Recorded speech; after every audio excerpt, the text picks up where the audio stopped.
café San Marco. Salut, c'est Dardar. C'est quoi? Dardar, c'est l'histoire d'une œuvre d'art. De l'art. De l'art? J'adore. René Hichet a sculpté Luthers à terre en 1942. Inspiré de Jacob et l'Ange qui combattirent jusqu'à l'aube, c'est une allégorie de la résistance française face à l'occupation nazie.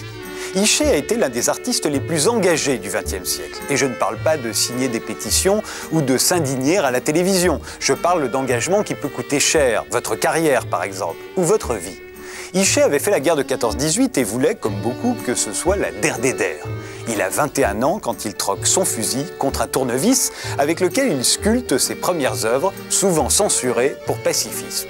En 1937, bouleversé par l'horreur de Guernica, il n'attend pas une commande du gouvernement républicain espagnol, comme Picasso, il dénonce le bombardement dans une œuvre d'une telle violence qu'il renonce à l'exposer.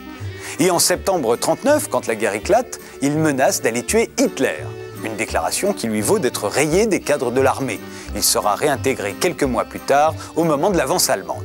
Mais cette fois, Hichet ne dépose ni son fusil, ni son tournevis. Membre du premier réseau de résistance, celui du Musée de l'Homme, son atelier devient une boîte aux lettres. Dès 1940, il sculpte la Déchirée, figurant la France aveugle et implorante, et l'offre au général de Gaulle, qui la reçoit à Londres en février 1943.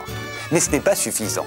Il dissimule des armes dans les moules de ses sculptures, planque des combattants qu'il fait passer pour ses apprentis. Il enrôle même ses modèles dans la lutte, ainsi que sa famille. Hichet ne se calmera jamais, poursuivant sa lutte et son œuvre jusqu'à sa mort en 1954.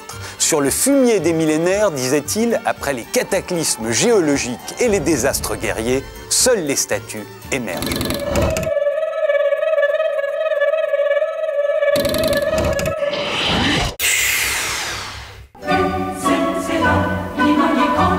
C'était Dardar avec le café San Marco.